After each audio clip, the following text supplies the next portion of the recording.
Hello, everyone. My name is Daniel Fulco, Agnita M. Stine Schreiber Curator at the Washington County Museum of Fine Arts in Hagerstown, Maryland. It's my pleasure to welcome you back to the newest edition of the Curator's Den, a program in which we explore interesting stories about works of art in the museum's collection. And today we're going to look at some of the Flemish Baroque masters in the collection. And the thought of organizing this program today was to close out our recently off-the-wall exhibition called The Dutch Golden Age, Prints by Rembrandt and His Contemporaries. But today, instead of looking at the northern Netherlands, we're going to be looking at the southern Netherlands. And specifically, at some works by Peter Paul Rubens and one of his followers. Before we begin, I just wanted to acknowledge the support, the sponsorship of the Hershey Family Foundation, for whom we're very grateful in supporting this program. So today we're going to be looking at a print that was done after the very famous Flemish Baroque artist named Peter Paul Rubens that's in our collection here. It's part of a bequest, and it's an engraving. And then we're going to be looking at a work by one of Rembrandt's students by the name of Erasmus Quilinus. And I should add that's Erasmus Quilinus the Younger, not to be confused with his father, who's known as the Elder. To geographically orient you to where we're going to be today virtually, we've got it right here, not far from Brussels, Antwerp, and which this region here was originally the southern Netherlands. And by that I mean that it was under Spanish control for quite a bit of time, particularly from the 16th through the 17th centuries, the occupation of the Kingdom of Spain. And it is primarily Catholic, whereas in previous programs we were looking at art that was produced in the Northern Dutch Republic, the Northern Netherlands, which was primarily Protestant. This is actually a time in which you still have quite a bit of conflict between Protestants and Catholics. It's also the time, for example, of the 30 Years' War. So that is going to figure in our discussion at certain points today. But let's begin with an artist who, in many regards, is very famous in some ways, just as famous, but perhaps not, though, as Rembrandt van Rijn from the northern Netherlands, still a tour de force in the history of art, and as is this very early work by Rubens. Rubens was originally from Antwerp, but he relocated with his family to Siegen, Germany, and Siegen is in the Rhineland. And his family was fleeing religious persecution as his father was a Calvinist. But later in his life, Rubens is going to move back to the southern Netherlands, and specifically he's going to settle back down in Antwerp, his native city. So he's raised in Germany, but he's going to come back and seek his artistic training with a number of Mannerist artists. By that I mean late Renaissance artists by the name of Adam van Noort and Otto van Veen. In his early training, he became very acquainted with the works of important Italian Renaissance masters, among them Hans Holbein the Younger, a very famous Northern Renaissance artist, as well as artists from the South in the Italian Renaissance, such as Marc Antonio Raimondi, Raphael, and Michelangelo. And in this painting here that's quite famous from early on in his career, you can see how he's absorbed the conventions of Mannerism and the Italian Renaissance. It's almost Michelangelo-esque, that is referring to Michelangelo, very muscular figures here in this early very forceful altarpiece called the Elevation of the Cross. It's actually a triptych. It's oil on wood. And originally it was commissioned for the Walpurgis Cathedral in Antwerp. It was later relocated after the church was destroyed to the Cathedral of Our Lady in the same city. And as you can see, the figures are very much reacting to what's going on here in the center. Rubens' art is very dramatic. It pulls us into the composition. Figures are very muscular. You also see lots of fleshy, corpulent nudes, such as this woman shown down here hugging this child. Also John and Mary up above, Christ's tormentors who are raising up this cross. It's an incredibly difficult feat for these men as they push him up. So I'm just showing you some of these paintings to acquaint you with Rubens' artistic development. And over here is a self-portrait of the artist. It's done in this engraving. It's done by a later Dutch artist after one of his self-portraits. Rubens is a self-educated man. He receives a thorough grounding in classical education, so he learns Latin and Greek, for example. He is a humanist. He's an art collector like Rembrandt, and he will travel extensively throughout Europe. In addition to being a painter, he's a tapestry designer. He's even an amateur architect, designing his own house in in Antwerp. And he begins to establish his independent artistic practice in an extensive workshop at a very young age, around 1598 to 1600. So he travels to many courts in Europe. He will serve monarchs as renowned as Charles I of England, to Marie de Medici, Queen of France, as well as Philip IV of Spain, to name a few. He also is great at capturing animals, particularly in combat with humans, such as this tiger and lion hunt that's in the Museum of Fine Art in Rennes, France. He understands the musculature both of human figures and the anatomical proportions of animals, such as these tigers that are attacking this rider here. And you can see that these men are trying to defeat these beasts. So these kinds of pictures sort of show the duality and the confrontations between man and beast, particularly in the 17th century. And Rubens certainly had access to these menageries or early kinds of zoos from which he could make sketches of these animals, many of which survive in drawings. Lots of Rubens' works are produced in prints. Here's a portrait by Rubens of King Philip IV of Spain from the 1620s. This is the period in which he's actually residing at the court of Madrid. And we will come back to that later on. And he paints him in a very grand manner. Notice Rubens' attention to color, and particularly the handling of draperies, and also the way the light reflects off the young king's face. This is something that he was influenced by in his studies of Italian art, which also included Venetian art. And I must state the impact of Rubens on the history of art is very great. To just name a few of the artists in the European canon whom he influenced, they include people like Jean-Antoine Watteau, the very famous French artist, down to the artists we're looking at today, of course, Erasmus Aquinas, but also Thomas Gainsborough, Joshua Reynolds, Eugène Delacroix. So his impact is very great, and that's particularly, as I'm mentioning, in terms of this use of color to build up form, to build up the human figure on the canvas. He also paints beautiful works like this one called The Garden of Love from 1638. It's in the Prado, and was very likely a commission from one of the Spanish royals. And it's believed that Rubens has inserted himself in this painting with his wife, Hélène Formand, on the left. And we see other aristocrats dressed in these very billowing garments. Look at his attention to detail on the silks and satins, the finishes of these fine garments. And all of these people are placed within a sort of not quite a mythological, but a complete kind of architectural and natural fantasia, including many allegories and attributes dealing with specifically marital issues as well as love, such as Venus with her cupids. Water, literally milk, springs forth from her breast. She's riding on top of a dolphin here as well that's made into a fountain. So all these elements are coming together in this painting. It's a celebration of courtly love.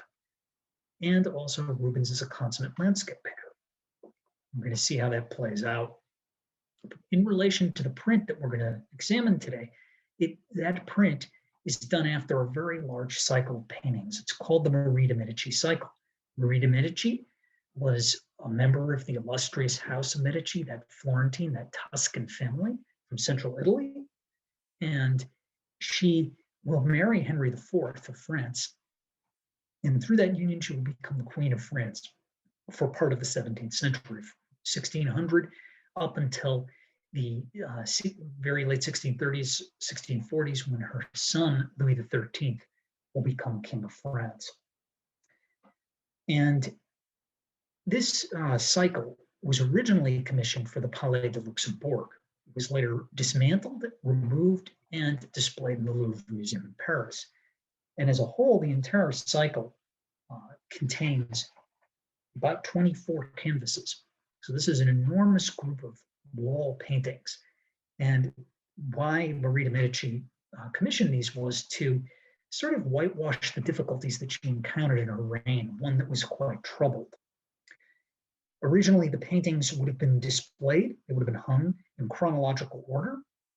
In the first half of the series, on the wall originally inside the palace, the Luxembourg Palace portrayed Marie's childhood, and on the other wall would have been works dealing with the other half of her life, as well as her husband, Henry IV, who also encountered many difficulties in his reign. It should be noted that Marie de Medici had known Rubens before the commission. He had attended her wedding by proxy some 20 years before, while working for the Duke of Mantua in Italy. So the two did become acquainted with one another. And it's a very large cycle. So today we're only going to have a chance to look at a selection of the canvases and also the canvas that relates to the print in the museum's collection. But we will use these is to sort of talk about this work of allegorical imagery collectively. And what was very important was that the queen, because of the difficulties she encountered in her reign, she needed to reaffirm her power and authority as a female ruler in a predominantly male society, that is a patriarchal culture and society at the time. Some of the difficulties that she faced included the multiple affairs that her husband had with numerous women, her husband's assassination, though we won't get to that, that happened later on, and the rumor that perhaps she had participated in that assassination.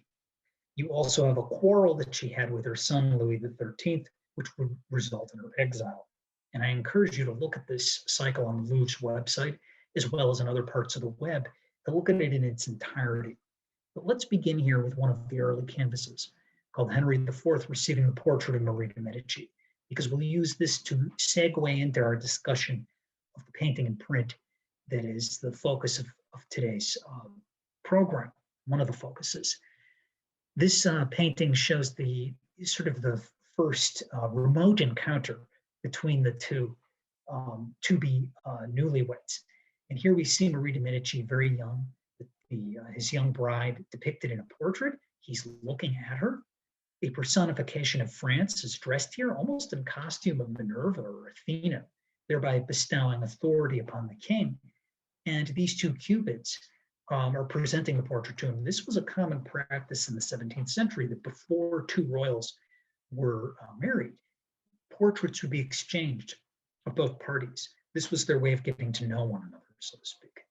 Up above, note Jupiter and Juno are presiding over these happenings down below. We know it's Jupiter because he has his eagle here. Juno is accompanied by her peacock.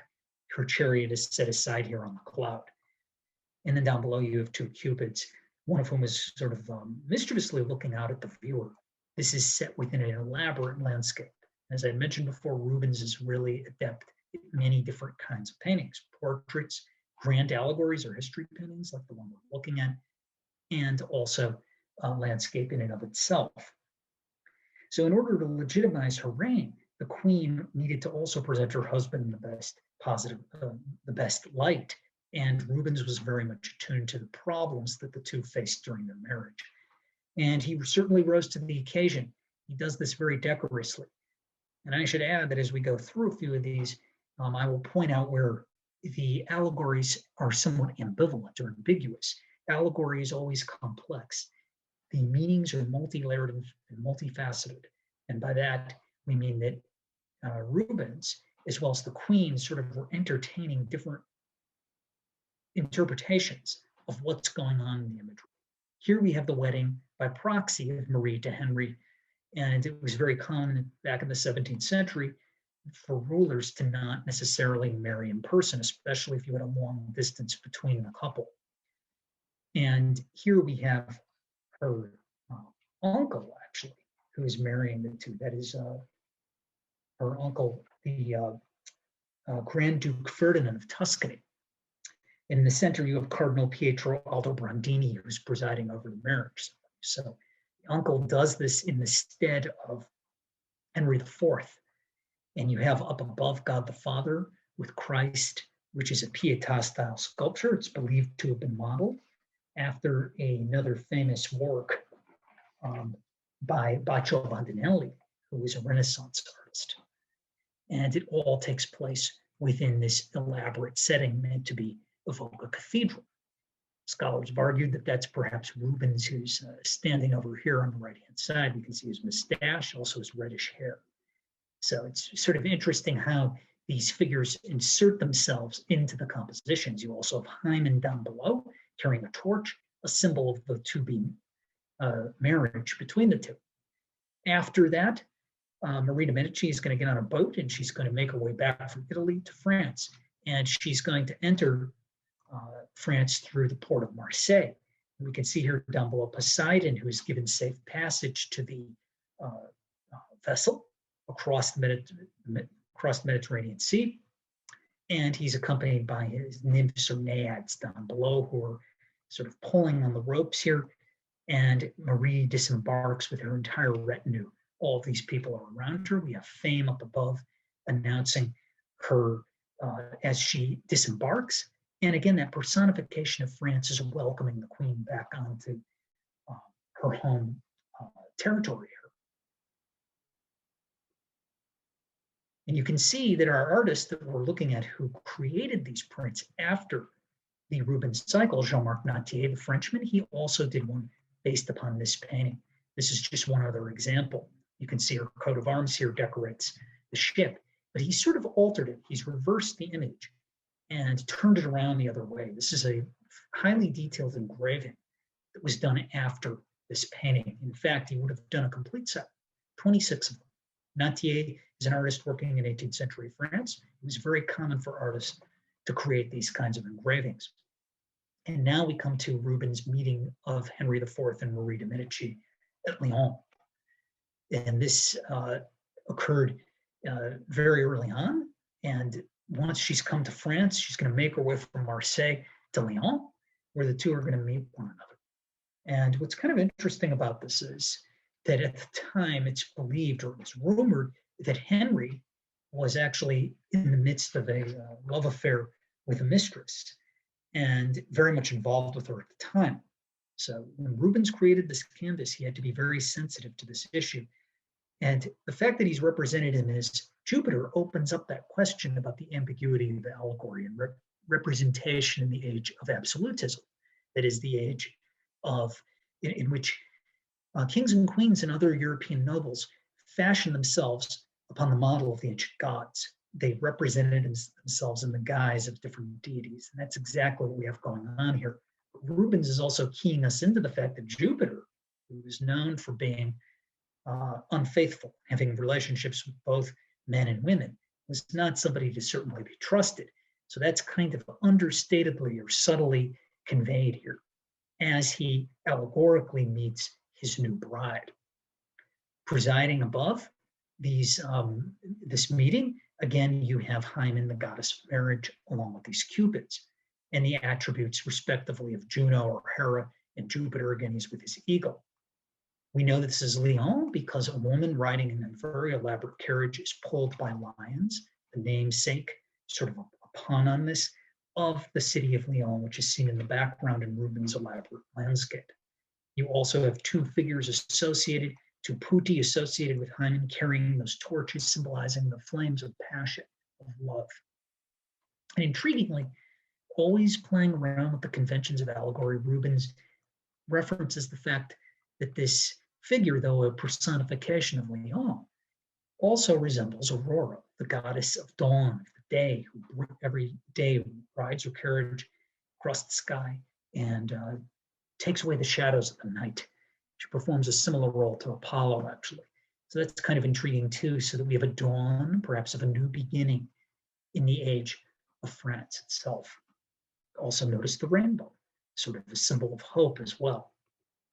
Here are a couple of details. So you can see the tremendous attention to detail that Rubens had, particularly the color and the capturing of the human anatomy, as well as the emotional and the psychological interaction between the two figures. You can see these two putti also reacting at the same time, as well as these two down below with the roaring lions. Here we come to our print that we have in the collection. This is the French painter Jean-Marc Noy. who completed this complete set of engravings. It was a collaboration between him and this publisher, printmaker named Gaspard Duchange. So if we look down here, we see that Rubens, it's stated in Latin, painted the image. And then over here, if we continue to look, we can see that it's signed also J.B. Duchange, who created the print. He actually printed it after him. And then the draftsman included also, this was actually Jean-Marc Noy, who created an original drawing upon which Duchange engraved it. So it's a three-step process. You have the original painting completed by Rubens himself. Jean-Marc Noy is going to make a very detailed drawing of that.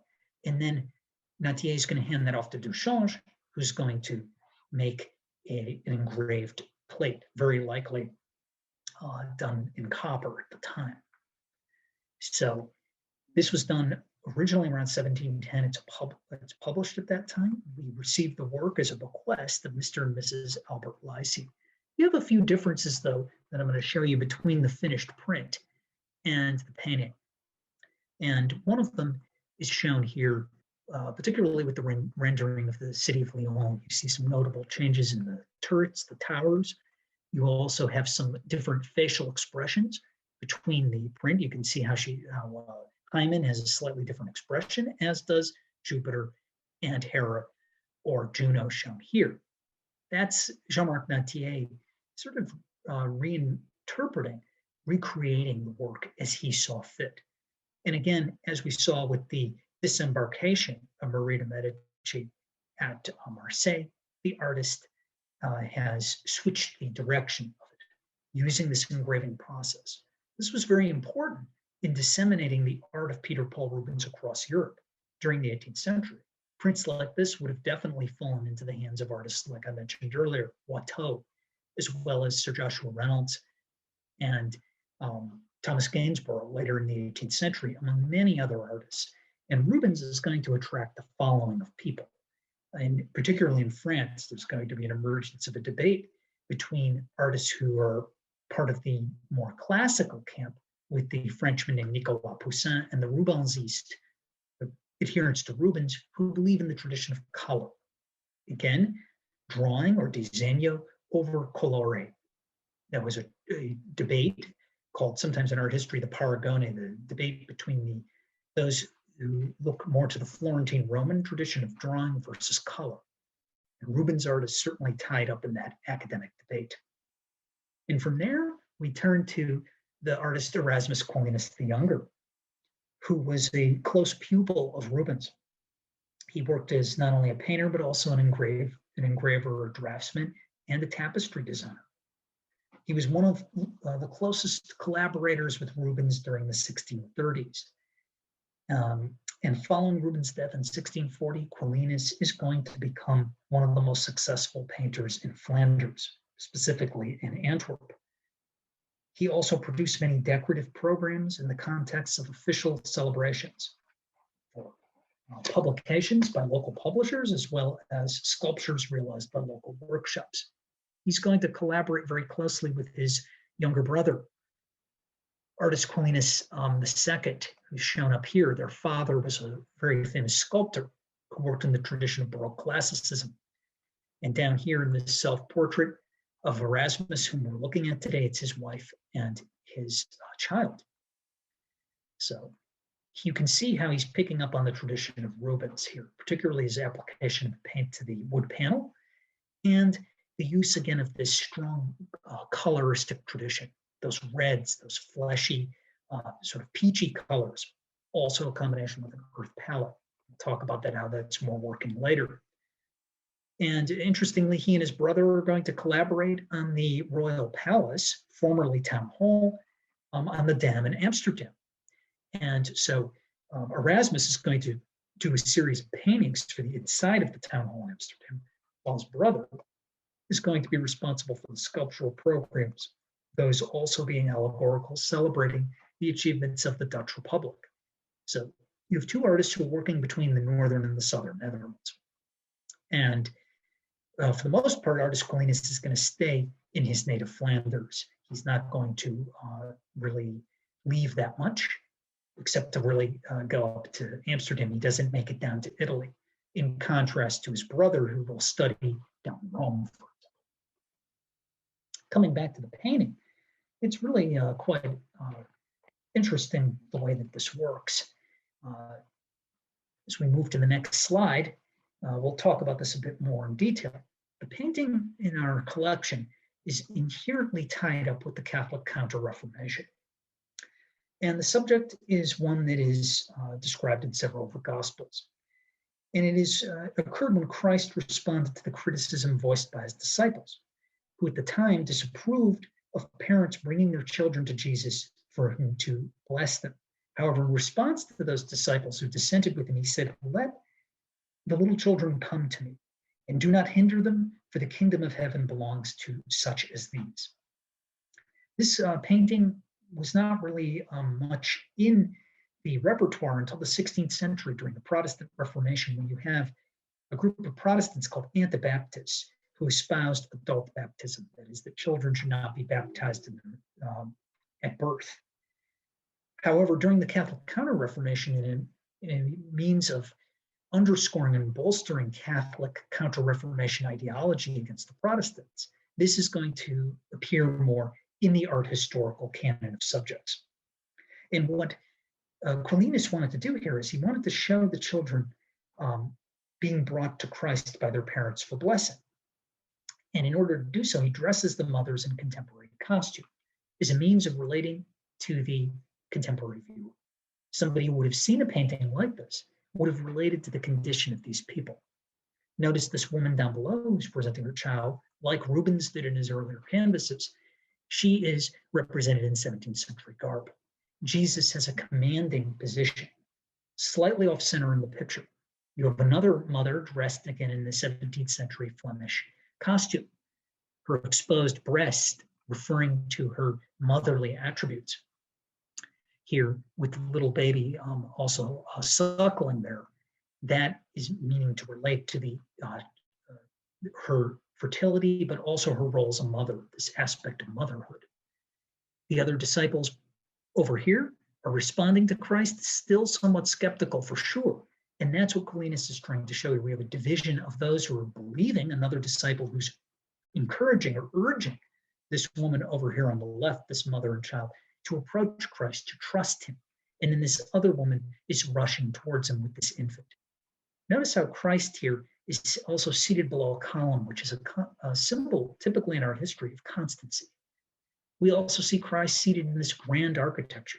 This is something that Aquinas was very well aware of. He's a student of antiquity, like Peter Paul Rubens.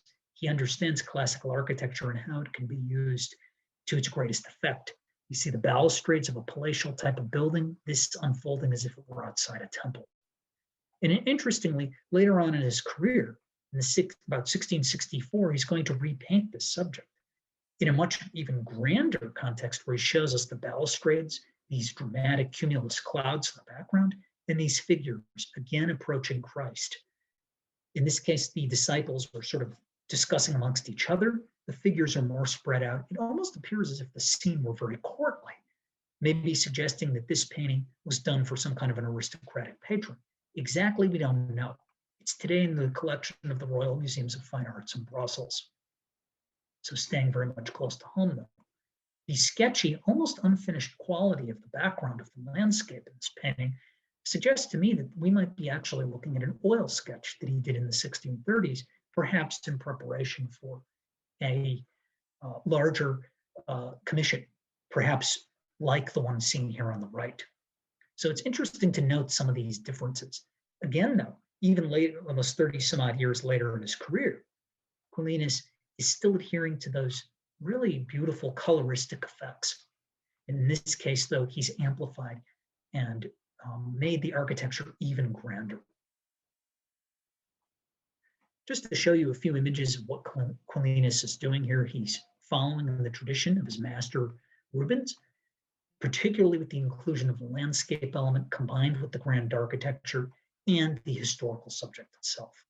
Also, you can see how he's been influenced by Rubens' handling and modeling of the faces. some of the contemporary costumes as well. Just to give you an idea of some of the other subjects Aquinas did, he was also fascinated by classical antiquity, as was Rubens. Here we have his sleeping Amor shown on the left from 1630, Amor being Cupid, a single subject in this instance, and then this very interesting painting called Artemisia on the right, again using the elaborate architecture that he learned from his master, combined with the landscape element and the figural. He also would repeat this in other classical subjects, such as Achilles among the daughters of Lycomedes, which is on the right here. And you can see some of the similarities, although the architecture here is more, I would say, stoically classical, whereas here it almost looks like it's unfolding within a garden pavilion or a palatial type of setting within a city. A little bit of history about this painting. It was first exhibited at the Washington County Museum of Fine Arts in an exhibition loaned by the dealer Bruce Silverman in 1951 for the winter exhibition called The Life of Christ. And after this exhibition concluded, the museum came to an arrangement whereby it purchased the Quilinus from Bruce Silverman. In subsequent years, it was featured in many of our bulletins, including our edition from May 1957, where we're shown on the cover. Also in the 1964 exhibition, organized in conjunction again with Bruce Silverman Galleries in New York. It was one of those paintings that was highlighted. And then in 1960, it was written up in the Daily Mail, or the local paper in Hagerstown, Maryland. So it's very much a beloved painting in our collection. It's on view in the Schreiber Gallery for Old Masters, and I encourage you to have a look at it. Next time, on our future edition of the Curator's Den, we're going to switch gears and look at something very different. It's several newly researched Egyptian objects in our collection and explore a little bit about how they relate to Egyptian archaeology and ancient Egypt in general. So thank you very much for joining me today, and I look forward to our next time that we can get together for the Curator's Den. Take care for now, and bye. Stay well.